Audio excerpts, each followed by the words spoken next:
The principle of the tithe. Xenia's heart staggered in anxious discomfort as she sealed a tenth of her diminutive earnings into a white envelope. She didn't fancy doing this, not even a little bit, but something within her told her to. You know, that little voice that hardly shuts up unless it gets what it wants. Everyone has that voice. Hers was adamantly urging her to chuck away a considerable chunk of money, 10% of it to be specific, away into some storage place, to be eventually given away as a tithe offering. Acquisition of this money was not an easy process. Xania labored each weekday as the dreaded telemarketer that people so bloody often delighted in deriding and dismissing. A tireless string of unanswered calls and unintelligible conversations, amid a group of lousy colleagues, loud and lazy they were, made up most of what Xenia called her life. Ever so often, her relentless attempts to earn her commission were met with the impatient slurs of inconsiderate bastards and the outright lies of feigners of interest. The general quality of leads was so ineffective that reaching the monthly target of only 10 clients was almost always impossible. She hated it, but that job was her only source of income. Her boyfriend, Wayne, if boyfriend was even the correct term, had gotten the job for her when she was down and low and had not a penny in her pocket. This job, at least, brought a few pennies. But were the pennies worth it? Pennies which went as soon as they came, leaving a trail of debt in their wake as her life inconspicuously morphs into one of growing desire and insufficient means to fulfill those desires. This always happened to her. A sudden money-making opportunity would arise out of the blue, which she would then clasp onto regardless of the circumstances surrounding that opportunity, and before she even knows it, she would have signed a contract of enslavement which would see her financially worse off than when she had no job. As Xenia put away the envelope, in a place where she won't see it and get tempted, she considered the deep dissatisfaction bubbling within her regarding her financial situation. It was not fair that she had to give away this much of her money when it could be going elsewhere. She had just fallen pregnant to Wayne, who showed avid excitement for the baby to come. However, he was unemployed and could not afford to nurture the growth of their embryonic life form within her womb. She was stuck with the task of supplying money to feed his habits, pay for transportation, buy just enough food to get by until the following month, and repeat the process on the next payout. She felt stuck in a kind of hell, a prison, a program, the nature of which she didn't properly understand and therefore could not get out of. Why should a tenth of her own hard work, of her blood, sweat and tears, be relinquished for someone else to enjoy? Why should someone else reap the benefits of her labor, no matter how small a fragment of it? Was she not entitled to all of it? Yet Xenia, with all of those resentful questions burning in her throbbing, stressed-out head, walked away from the sealed envelope and never looked back. She commenced and upheld the practice, apparently a timeless, principle-based one, taught to her by her wealthy grandfather, who had told her that it was the secret to his own success.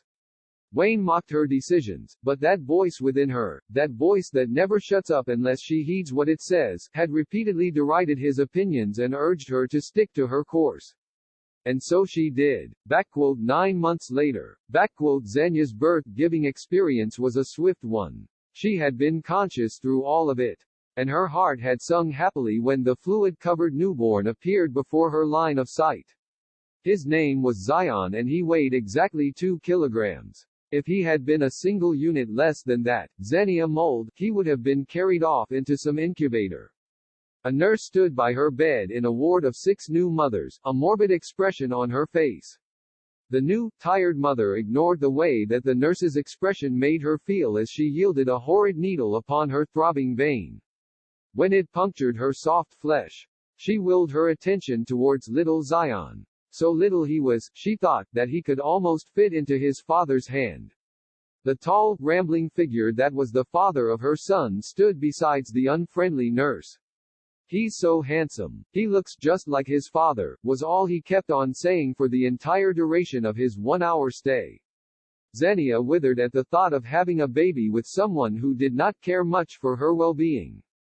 Not once did he inquire of it. The numbing agent which was injected into her wrist to aid with the pain of being surgically cut open and then sewed back up again, lured her into unconsciousness just as her self-absorbed so-called boyfriend finally left. As she descended, a dream about her grandfather and Nguyên tắc của phần 10 trái tim của Xania chao đảo vì lo lắng khó chịu khi cô ấy niêm phong 1/10 số tiền kiếm được ít ỏi của mình vào một chiếc phong bì trắng. Cô ấy không thích làm điều này, thậm chí không phải một chút, nhưng có điều gì đó bên trong cô ấy bảo cô ấy phải làm vậy.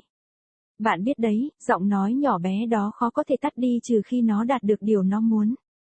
Mọi người đều có giọng nói đó.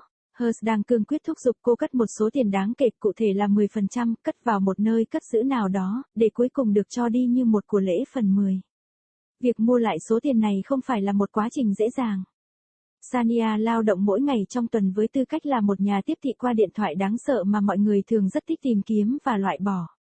Một chuỗi các cuộc gọi không được trả lời không mệt mỏi và những cuộc trò chuyện khó hiểu giữa một nhóm đồng nghiệp tệ hại, họ ồn ào và lười biếng đã tạo nên phần lớn những gì Xania gọi là cuộc sống của cô.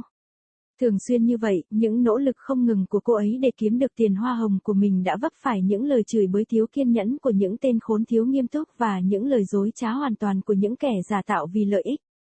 Chất lượng chung của các khách hàng tiềm năng kém hiệu quả đến mức việc đạt được mục tiêu hàng tháng chỉ có 10 khách hàng hầu như luôn luôn là điều không thể. Cô ghét nó, nhưng công việc đó là nguồn thu nhập duy nhất của cô. Bạn trai của cô Wayne, nếu bạn trai là thuật ngữ chính xác, đã nhận công việc cho cô khi cô đang rất thất vọng và không có một xu trong túi. Công việc này, ít nhất, đã mang lại một vài xu. Nhưng những đồng xu có đáng giá không? Penny ra đi ngay khi họ đến, để lại dấu vết của món nợ sau khi cuộc sống của cô biến thành một cách khó hiểu và không có đủ phương tiện để thực hiện những mong muốn đó. Điều này luôn xảy ra với cô ấy. Một cơ hội kiếm tiền bất ngờ sẽ nảy sinh, mà sau đó cô ấy sẽ nắm lấy bất kể hoàn cảnh xung quanh cơ hội đó như thế nào. Và trước khi cô ấy biết điều đó, cô ấy sẽ ký một hợp đồng nô dịch sẽ khiến tài chính của cô ấy tồi tệ hơn khi cô ấy không có việc làm. Khi Xania cất chiếc phong bì đi ở một nơi mà cô ấy sẽ không nhìn thấy nó và bị cám dỗ, cô ấy nghĩ rằng sự bất mãn sâu sắc đang bùng lên trong cô ấy về tình hình tài chính của cô ấy.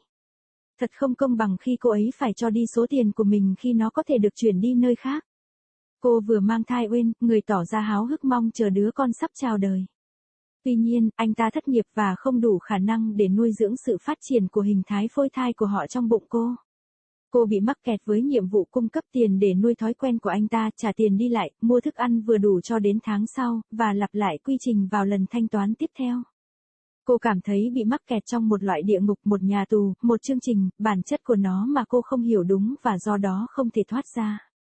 Tại sao 1/10 công sức của chính mình, bằng máu, mồ hôi và nước mắt của mình, lại phải nhường cho người khác hưởng thụ? Tại sao người khác phải gặt hái thành quả lao động của cô ấy, bất kể một mảnh nhỏ của nó như thế nào? Cô ấy không được hưởng tất cả. Tuy nhiên, Xania, với tất cả những câu hỏi bực bội đang bùng cháy trong cái đầu đau nhói, căng thẳng của cô, bỏ đi khỏi phong bì niêm phong và không bao giờ nhìn lại. Cô bắt đầu và duy trì việc luyện tập có vẻ là một phương pháp dựa trên nguyên tắc vượt thời gian, được dạy cho cô bởi người ông giàu có của cô, người đã nói với cô rằng đó là bí quyết thành công của chính ông.